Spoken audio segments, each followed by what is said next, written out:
guys, what is up? What is good? Piston back again with another breakdown video. Again, it is from Athletic Interest. It was a recommended video actually.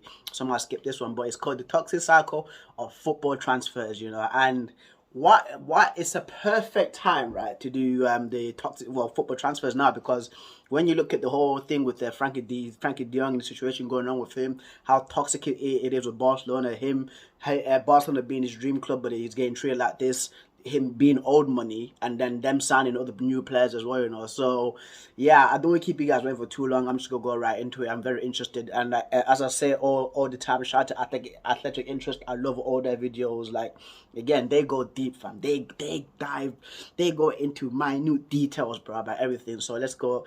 Let's get the video started in 3, 2. Bro, this is such a horrible channel, isn't it? Bad, but we're keeping it in. We're keeping it in on professionalism, guys. Just a straight up raw truth. But yeah, let's get the video started in 3, 2, 1. Every hour, more than €500,000 are spent on the transfer market. Every hour. That adds up to 57 billion euros over the last decade. With that money, you could buy that many Big Macs. You could spend 1,000 years at 12.6 billion Big Macs, the world's most expensive hotel. Jesus. Or you could buy Twitter. Oh. The transfer market is big business, but which club makes the most money? Welcome to Athletic Interest. To find out, we looked into the incredible geopolitics of football. All right, I'm going to go for the prediction here. Which club makes the most money from transfers? I've got two teams at the moment right now. Dortmund and Ajax are sticking out, but it might be another like obscure team, like another like a French team or something like that, or like a Brazilian team. But let's see. Technically, Chelsea is the club which makes the most money on the transfer. It's not a shocker. I'm actually being, yeah, this is not a shocker, to be fair. It's not a shocker, because if you look at, is Lucas Piathon still on loan from Chelsea, fam? What's that goalkeeper's name? Blackman. Is he still on loan, bro? Like, the amount of, jeez, yeah. Transfer market. Over the last decade, Chelsea have received more than 1 billion euros from the sale of 300. Okay, so the teams that I've stated, so Dortmund is there, literally third from last, and the Ajax is nowhere to be seen. With 39 players, although only one player already makes up 10% of that total. Jeez. But this is only half of the picture.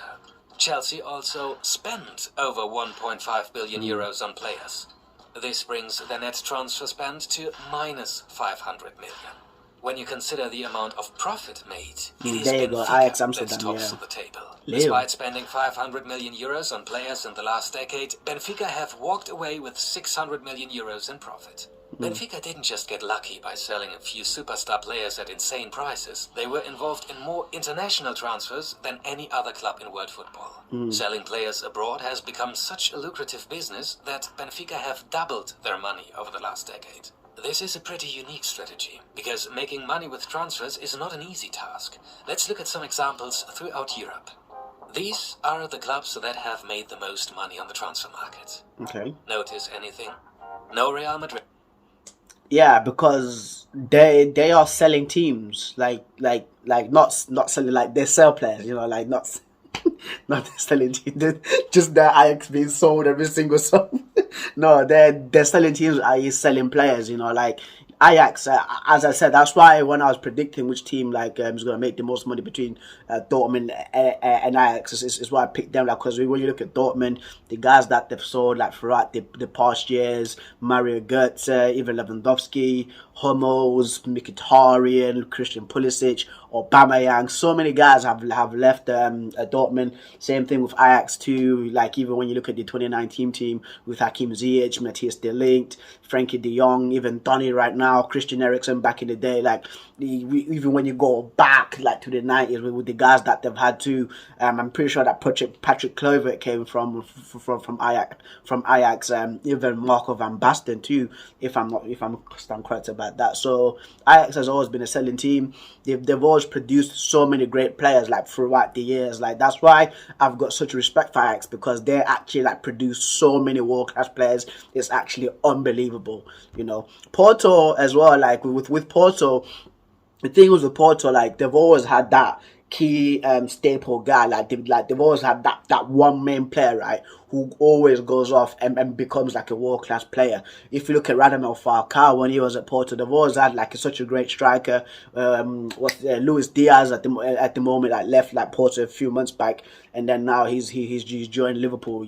So yeah, it's you can genuinely see even Sporting Lisbon, like yeah, you can genuinely see Lyon as well. Like why is there the little badge on the Lyon thing? But we'll skip that. Madrid, no Man City, no Bayern Munich, Yep. no PSG. Yep. Pretty much all of Europe's top clubs lose money on the transfer market. This trend is also followed when you look at the major footballing nations. England spent more money than Italy, Germany and France combined. Yeah. English clubs. Yeah, because the English clubs are like richer. It's just a straight up truth. Like even when you look at Newcastle now, fam, Newcastle have got peas, bro. Newcastle have got the money. Man United, like again, like the video that I just literally did yesterday on them, like making like the most revenue from like merchandise, tours, or even like selling tickets, which is what 500 million a year, which is absolutely nuts. Man City, of course, being backed by Sheikh Mansour. Chelsea right now being taken over by Todd Bowley, while they had Roman Abramovich. Yeah, it's not surprising the way that Bayern Munich do their business. It's very clever. Like they don't go out there and then they don't spend 150 mil on one guy. Like with the way that they've done their business is absolutely like genius, bro. For the last years, this is why I say Bayern Munich is the best run club out of the big six, in my opinion, because when you look at the way that they've got Mane, Nusay Mazraoui, Matthias De Ligt, Ryan Gravenberch, and they've never gone over 150 mil. It's absolutely ridiculous, fam. Ridiculous. And then you get PSG who is spending like bare money on like players. Like when they spent 200 mil on Neymar, I was shocked. I was like wow. Clubs actually lost more than 7 billion over the last decade. 7 billion. Here's why. English players do not often move away from their home country. Yeah. This is not just because they would miss baked beans on toast. England is full of rich and competitive clubs that can offer players far better deals than their European rivals. This means that Premier League clubs usually take all of England's best talent. Exceptions prove the rule. Yeah. So England is mainly spending Sancho a and lot of money Bellingham. for players, but not selling a lot to clubs abroad. The only top 5 nation to make a profit on international transfers is France. This is despite having PSG in the league. French spending on the international transfer market was relatively modest for many years before spiking dramatically in 2017. Yeah. Any guesses on what happened in 2017? PSG paying 220 million for Neymar gave Barcelona the funds to purchase Coutinho. Liverpool then used this money to purchase Van Dijk and Alisson. Yep. It can be argued that these two signings played a key role in Liverpool winning the Look at 2019 that. Champions League. Look at This that. shows exactly how interconnected the market is. Yeah, One so transfer connected. can cause ripple effects across the entire continent.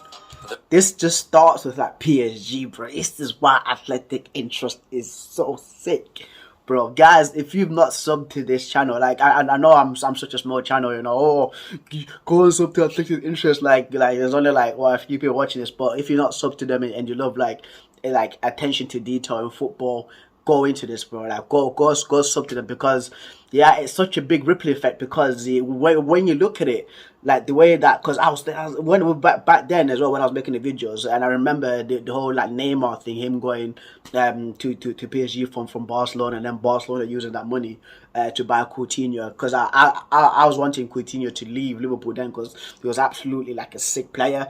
And then he went to Barcelona, of course, and then this was a time as well Chelsea were looking to get a brand new goalkeeper too, because I think Courtois was leaving then, and then Chelsea were actually in for Alisson, but Alisson decided to go to Liverpool, and then Liverpool also spending money on Van Dijk too. You know, it's absolutely crazy. And then Southampton, and then they go and spend that money on the different guys as well. So it's always like a ripple effect, and it's always moving, constantly moving on and constantly moving on too. So yeah, very interesting. The transfer market is globalized, but what does that actually mean? To understand, we need to turn to David Ricardo. No, not Daniel Ricardo, this guy. A British economist who came up with a theory that became the foundation of free trade. And as if he knew we were making this video, he used goods from Portugal and England for his example. His theory was that it took fewer workers in Portugal, a country with a long history of winemaking, to make wine than it does to make cloth. I'll go off a hunch on this, because I remember having a conversation with an Australian guy named Michael, you know, like back a few months ago when I first moved to Manchester. And I'm going to go off with a hunch. Maybe this guess might be wrong, but he said something to do about like bread and wheat being like transported from England, because that's what made England so powerful. But we'll see. We'll find out in a few seconds. Never seen this video, by the way, guys. It took fewer workers to make cloth in England, a textile powerhouse at the time, than to produce wine there. So Portugal should export its wine to England, while England should export cloth to Portugal. Win-win, even if Portugal was better at making cloth as well. The idea in a nutshell: focus on your biggest advantages and sell them to other countries. Ricardo called it comparative advantage. But now back from Portuguese wine to Portuguese footballers. Like all clubs across the world, Portuguese clubs get revenue from three main sources: tickets, sponsorship, and broadcasting. But with a population of just over 10 million and a relatively small international fan base, these three income streams are severely limited. Just compare Benfica's income from the traditional revenue streams to the... Let's see. Wow, so the teams that make more than Benfica: Leicester, Valencia, Eintracht Frankfurt, Napoli, Olympique Lyonnais, Everton, Schalke 04, Zenit St. Petersburg, Internazionale Milano, Atletico Madrid, Borussia Dortmund, Arsenal, Juve, Tottenham, Chelsea, PSG, Man City, Liverpool, Man United, Bayern Munich, Real Madrid, and Barcelona. Of course, those from the top eight is always interchanging. So I'm not surprised by that. The champions from the major European leagues, they make 75% less, mainly because the Portuguese market is so much smaller. Yeah. So how does Benfica close the gap? By selling their best players. Yeah.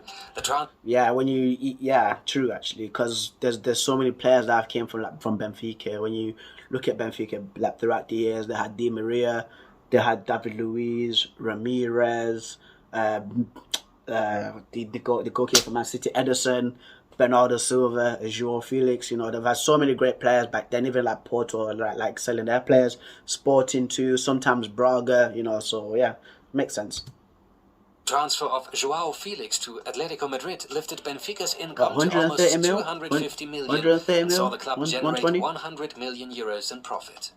After CR7 underwear, footballers have become one of Portugal's biggest exports. It is the country's comparative advantage. Okay. How does Benfica find so many valuable players? As you'll soon find out, part of the answer is geopolitics. The biggest... Brazil. Flow of transfers in world football is Brazilian players moving to Portugal. Yep. Brazilians eat, sleep, and breathe football. Many dream of playing. Many of them dream and playing in Europe, so they move to Portugal because again they speak Portuguese. So yeah, I can see what it. Yeah. You can see it was straight away like a no-brainer. Like it was like Brazil. You know, there's the relationship that Brazil has in Portugal is absolutely crazy. Like my friend, literally, who's next door is Brazilian, and he first came from Brazil to Portugal and to England. Like it's playing for one of Europe's big sides and see Portugal as the perfect stepping stone to launch their careers. Portugal and Brazil have a complicated history. After colonizing most of the territory and wiping out many local tribes, the Portuguese began to use Brazil as a global trade hub. Slaves were moved in from Africa, while sugar and gold were exported across the world. At one point, Rio de Janeiro was actually the capital of Portugal. Brazil left Portuguese control in 1822, but their shared history has created strong links between the two nations. Yep. Thanks to the common language, cultural similarities, and comparable weather conditions, many Brazilians find moving to Portugal relatively simple. Yep. Portugal also makes it incredibly easy for Brazilian people to move there for work, with some of the most relaxed immigration rules in Europe. Yeah. About 40% of the foreign players in Liga Portugal are from Brazil. Fittingly, nearly 40% of the transfers into and out of Benfica over the last decade have involved Brazilian players. David Luiz and Ramirez both moved from Brazil to Benfica at a young age. Benfica sold them for a combined profit of 40 million euros, while both players won the Champions League with Chelsea. Benfica's most profitable market is actually Portugal. Thanks to the country's small landmass and population, it is very easy for Benfica scouts to look for talent. The club has several training centers located close to major population areas, making it easier for young kids to play for the club without moving away from their families. João Felix, Renato Sanchez, and Ruben Dias were all drafted into the club's youth system and sold within a few years for a total of 230 million euros. Another factor is that Portuguese football is incredibly uneven. Benfica received around 18 million euros for entering the group stage of the 2022 Champions League. That is the same as the entire squad value of league rivals Paços de Ferreira. Benfica take advantage of this financial disparity to snap up local talent at bargain prices. In 2015, they paid 500,000 euros for Rio Ave goalkeeper Ederson. 2 seasons later, they sold him to Manchester City for 40 million euros. Mad. But if Portugal is such a hotbed for talent, why aren't Benfica the kings of Europe? Buy cheap players, train them in state-of-the-art facilities, and play them against top teams in the Champions League. Benfica's as a showcase, as a showcase, yeah. formula may be relatively straightforward, but it doesn't benefit the club as much as you might think. Benfica may seem like a competitive club when you look at the balance sheet. Before the financial strain of the pandemic, Benfica recorded 7 consecutive years of profit. But having more than half of their income dependent on selling players almost guarantees that Benfica will never reclaim their place at the summit of European football. If the club wants to compete, Benfica was such a powerhouse, like in the 1900s, like 1960s. There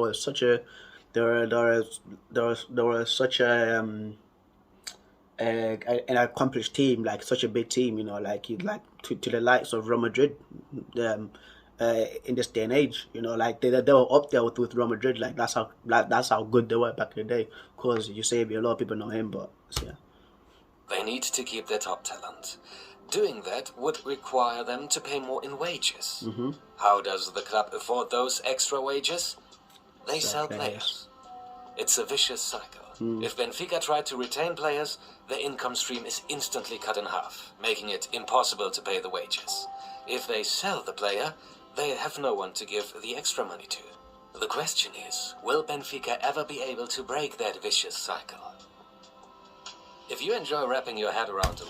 But yeah, guys, that's been the video, like, wow. Again, another banger from Athletic Interest. Like, these guys are so good at what they do, and the thing is with that Benfica, of course, I do want them to be like one of the teams competing at the top as well for the Champions League because of the whole history thing, but they're always going to be selling players.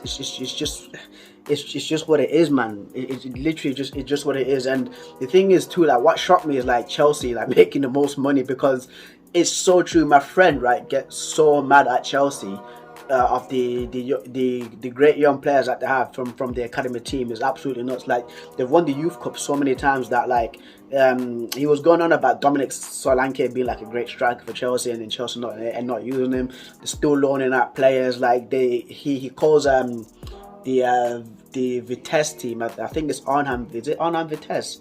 That's in the Dutch league. So I think it's in the Dutch league, and he basically calls it like the prison cell for like Chelsea players, because Chelsea hold on to so many teams. But yeah, like, this video generally like doesn't shock me. Like it genuinely doesn't shock me because it's so obvious, and you can see as well. Like whenever a team like spends like big money on one guy, so like even when you look at the whole thing with Gareth Bale and Tottenham, right? A few years back, like when Gareth Bale went to Real Madrid. Tottenham went and signed so many more players, but of course like those players didn't like pan out. I'm pretty sure they got human son from that Gareth Bale money too. So yeah, it generally doesn't shock me, but again, a banger from athletic interest. And if you've not subscribed to him, guys, please go subscribe to him, because again, like these kind of videos, they're so educational, you know, for footballing heads like me as well, you know. But guys, that's been the video. If you've got any thoughts, comments or concerns, you know, they do comment down below. Like what do you think of your team? Is your team more of a seller or more of a buyer? For me, with Man United right at the moment, right now, we're buyers, fam. This is just what it is. Like, we've not produced any like great talent from our youth ranks.